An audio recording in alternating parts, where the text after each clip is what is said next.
सभी धम्म मित्रों को सप्रेम नमो बुद्धाय, जय भीम। बौद्ध भारत में आपका स्वागत है। संयुक्त निकाय भाग 1 का जो वर्ग चल रहा है वो 10 बल वर्ग है, जिसमें चौथा सूत्र है अन्यतिथ्य सूत्र। दुख प्रतीत समुत्पन्न है। राजगृह के वेणुवन में तब आयुष्मान सारपुत्र सुबह में पहन और पात्र सीवर ले भिक्षाटन के लिए राजगृह में बैठे।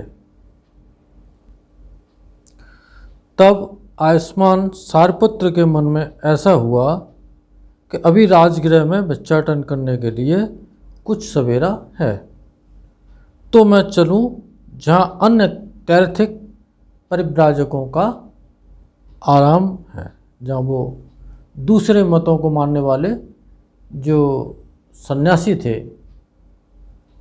वो वहाँ रहते थे, उनका वहाँ आराम विहार है, वहाँ पर चलूं। तब आयुष्मान सारपुत्र जहाँ अन्य तैर्थिक परिव्राजकों का आराम है वहाँ गए, जाकर उनका संबोधन किया और कुशल क्षेम के प्रश्न पूछने के बाद एक ओर बैठ गए।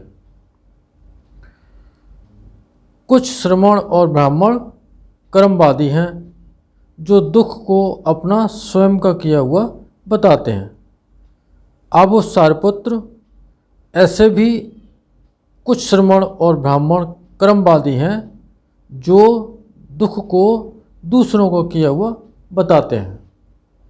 अब उस सारपुत्र ऐसे भी कुछ श्रमण और ब्राह्मण कर्मवादी हैं जो दुख को अपना स्वयं किया हुआ और दूसरों का भी किया हुआ बताते हैं। यानी कि इस मत के मानने वाले हैं कि कोई दूसरा व्यक्ति हमें डिस्टर्ब करता है तो अब हमें दुख होता है, तो हमें उसके कारण से होता है। और कुछ बताते हैं कि वो अपने ही कारणों से होता है।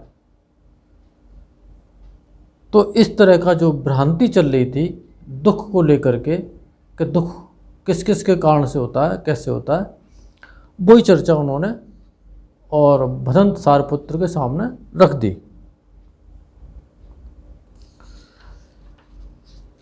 अब उस सारपुत्र और ऐसे भी कितने श्रमण ब्राह्मण कर्मवादी हैं जो दुख को न अपना स्वयं किया हुआ और न दूसरे का किया हुआ, किंतु अकारण ही उत्पन्न हो गया, ऐसा बताते हैं। अकस्मात दुख पैदा हो गया, किसी करने से कुछ नहीं होता, न दूसरे करने से वो दुख अपने आप हो जाए, ऐसे भी कुछ मत वाले लोग थे। अब उस सारपुत्र इस विषय में श्रमण गौतम का क्या कहना है, तो वो भगवान बुद्ध के बारे में, वो दुख के बारे में क्या कहते हैं, ऐसा भदंत सारपुत्र के सामने उन्होंने प्रश्न रख दिया। क्या कहकर हम श्रमण गौतम के सिद्धांत को यथार्थ बता सकते हैं, जिससे श्रमण गौतम के सिद्धांत में हम उल्टा पुल्टा न कर दें, उनके धर्म के अनुकूल कहें और जिसके कहने से कोई सधार्मिक नित्य स्थान को न प्राप्त हो जाए। आबुस,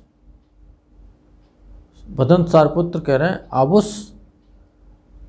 आबुस पाली का शब्द है, इसको आयुष्मान ऐसा समझें। आबुस, भगवान ने दुख को ही प्रति समुत्पाद बताया है, जिसके प्रत्यय से यानी कि होने से, स्पर्श के प्रत्यय से, ऐसा ही कहकर आप भगवान के सिद्धांत को यथार्थ बता सकते हैं, जिससे भगवान के सिद्धांत में आप उल्टा पुल्टा न कर दें, उनके धर्म के अनुकूल कहें। आबुस, जो कर्मवादी श्रमण या ब्राह्मण दुख को अपना स्वयं किया हुआ बताते हैं, वह भी स्पर्श के प्रत्यय से ही होता है। जो कर्मवादी श्रमण ब्राह्मण दुख को अपना स्वयं किया हुआ और दूसरे का भी किया हुआ बताते हैं, वह भी स्पर्श के प्रत्यय से होता है। जो कर्मवादी श्रमण ब्राह्मण दुख को न अपना और न अपना स्वयं किया हुआ और न दूसरे का किया हुआ किंतु अकारणी हठात हो गया बताते हैं, वह भी स्पर्श के प्रत्यय से होता है। अब उस जो कर्मवादी श्रमण ब्राह्मण दुख को अपना स्वयं किया हुआ बताते हैं, वो बिना स्पर्श के कुछ अनुभव कर लें ऐसा संभव नहीं है। जो श्रमण ब्राह्मण दुख को अकारण हठात हो गया बताते हैं, वे भी स्पर्श के ही कुछ अनुभव कर लें ऐसा संभव नहीं है। बिना स्पर्श के दुख नहीं हो सकता। ये 6 इंद्रियां, 4 इंद्रियां भौतिक काया की, एक मन, जब तक ये कहीं स्पर्श नहीं करेगा, किसी वितर्क से नहीं टकराएंगे, तब तक संवेदना नहीं होगी, और संवेदना नहीं होगी तो सुख दुख का अनुभव नहीं हो सकता। ख, उसी वर्ग में ये दूसरा भाग है। ख, आयुष्मान आनंद ने अन्य तैर्थिक परिव्राजकों के साथ आयुष्मान सारपुत्र को कथा संलाप करते सुना। तब आयुष्मान आनंद भिक्षाटन से लौट भोजन कर लेने पर जहाँ भगवान थे वहाँ गए और भगवान को अभिवादन करके एक ओर बैठ गए। एक ओर बैठे आयुष्मान आनंद ने भगवान को अन्य तैर्थिक परिव्राजकों के साथ आयुष्मान सारपुत्र का जो कुछ कथा संलाप हुआ था उसे ज्यों का त्यों कह सुनाया। ठीक है आनंद, सारपुत्र ने ठीक ही समझाया है। मैंने दुख को प्रति समुत्पाद हेतु होने से उत्पन्न होने वाला बताया है, कारण से ही उत्पन्न होने वाला बताया है। जिसके प्रतीत होने से स्पर्श के प्रत्यय से ऐसा ही कहकर कोई भी मेरे उपदेश को यथार्थ बता सकता है। ऐसा कहने वाला मेरे सिद्धांत में कुछ उल्टा पुल्टा नहीं करता। सबको उन्होंने उसकी परमिशन दी भगवान ने कि प्रतीत समुत्पाद जब क्रमबद्ध तरीके से चलता है तो दुख ही दुख इकट्ठा हो जाता है, और ऐसी बात बताने में कोई हर्ज की बात नहीं है, कुछ गलत नहीं है, धर्म संगत है। ऐसा कहने वाला कोई सैधार्मिक बातचीत में नित्य स्थान को नहीं प्राप्त करता। आनंद, जो कर्मवादी श्रमण या ब्राह्मण दुख को बताते हैं वह भी स्पर्श के प्रत्यय से ही होता है। आनंद, जो कर्मवादी श्रमण या ब्राह्मण दुख को बताते हैं वे बिना स्पर्श के ही कुछ अनुभव कर लें ऐसा संभव नहीं है, क्योंकि यह नियमावली से बाहर है, जो प्रकृति के नियमों से बाहर है। फस्य पच्चया वेदना, स्पर्श के कारण संवेदना होती है, तब कहीं जाकर के ये क्रिया और मन की जो प्रभाव शरीर पर पड़ता है और दुख उत्पन्न हो जाता है। तो बिना संवेदना के, बिना स्पर्श के संवेदना नहीं हो सकती और दुख नहीं हो सकता। आनंद एक समय में इसी राजगृह के वेणुवन कलंदक नवाब में विहार कर रहा था। आनंद, तब मैं सुबह में पहन और पात्र सीवर ले भिक्षाटन के लिए राजगृह में बैठा। आनंद, तब मेरे मन में यह हुआ कि अभी राजगृह में भिक्षाटन करने के लिए बड़ा सवेरा है, तो मैं जहाँ अन्य तैर्थिक परिव्राजकों का आराम है वहाँ चलूँ। आनंद, तब मैं वहाँ अन्य तैर्थिक परिव्राजकों का आराम था वहाँ गया और उनका संबोधन किया तथा कुशल क्षेम के प्रश्न पूछने के बाद एक ओर बैठ गया। आनंद, एक ओर बैठने पर अन्य तैर्थिक परिव्राजकों ने मुझसे पूछा वही प्रश्नोत्तर जो आयुष्मान सारपुत्र के साथ कहा गया, उसी योग्यताओं भगवान बुद्ध से उन्होंने पूछा, तो वही उन्होंने उत्तर दिया जो अभी भदंत आनंद को भगवान ने दिया। और सारिपुत्र ने उन अन्य तैर्थिक परिव्राजकों को दिया। वही भगवान ने उनका समाधान किया। तब वो कहते हैं भंते आश्चर्य है, अद्भुत है कि एक ही पद से सारा अर्थ कह दिया गया। भंते यदि यही अर्थ विस्तार से कहा जाता तो बड़ा गंभीर होता, देखने में अत्यंत गहरा मालूम पड़ता। तो आनंद तुम इसे कहो। तो भगवान ने आनंद को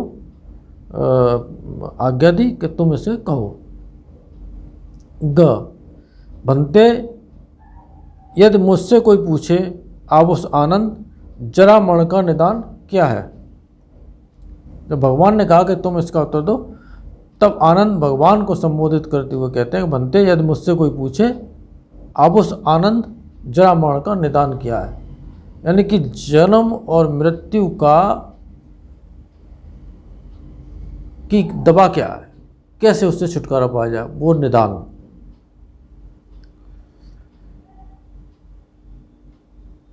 सच समुदय क्या है, उत्पत्ति क्या है, उद्गम क्या है, तो मैं ऐसा उत्तर दूं आवुस जरा मरण का निदान जाति है।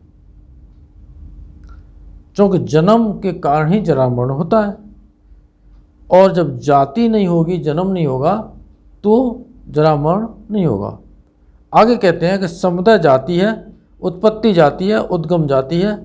भंते ऐसे पूछे जाने पर मैं ऐसा ही उत्तर दूं। जाति का निदान भव है, भव का निदान उपादान है, उपादान का निदान तृष्णा है, तृष्णा का निदान वेदना है, वेदना का निदान स्पर्श है। यदि भंते मुझसे कोई पूछे आप उस आनंद स्पर्श का निदान क्या है, तो मैं ऐसा उत्तर दूं आप उस स्पर्श का निदान षडायतन है। अब उस इन्हीं 6 स्पर्श आयतनों के बिल्कुल रुक जाने से स्पर्श का होना रुक जाता है। स्पर्श के रुक जाने से वेदना नहीं होती, वेदना के रुक जाने से तृष्णा नहीं होती, तृष्णा के रुक जाने से उपादान नहीं होता, उपादान के रुक जाने से भव नहीं होता, भव के रुक जाने से जाति नहीं होती, और जाति के रुक जाने से जरा मरण, शोक, रोना पीटना, दुख, बेचैनी, परेशानी सभी रुक जाते हैं। इस तरह सारा दुख समूह रुक जाता है। भंते ऐसे पूछे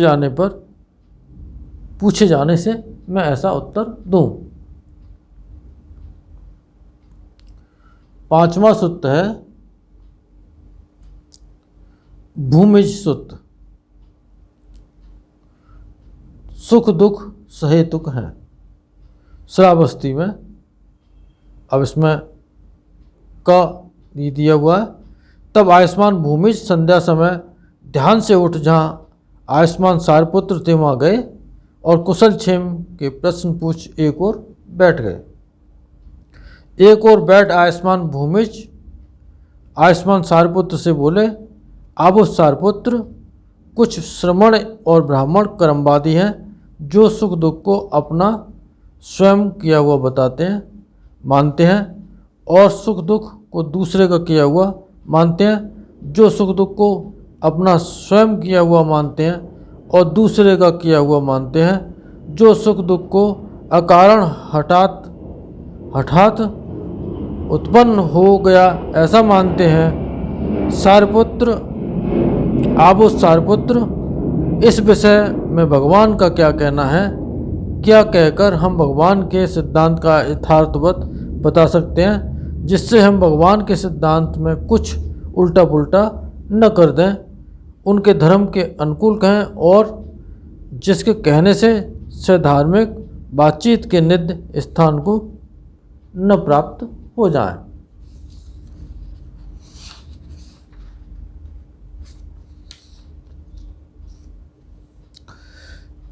अब उस भगवान के सुख दुख को प्रति समुत्पाद बताया है, जिसके प्रतीत से स्पर्श के प्रतीत्य से ऐसा कहने वाला भगवान के सिद्धांत को यथार्थवत बताता है। अब उस जो कर्मवादी श्रमण या ब्राह्मण सुख दुख को अकारण हठात उत्पन्न हो गया मानते हैं, वे भी स्पर्श के होने से होता है। वे बिना स्पर्श के ही कुछ अनुभव कर लें, ऐसा संभव नहीं है। इन सत्य वचनों से आप सबका मंगल हो, भला हो, कल्याण हो, संसार के सारे प्राणी सुखी हों। साधु साधु साधु।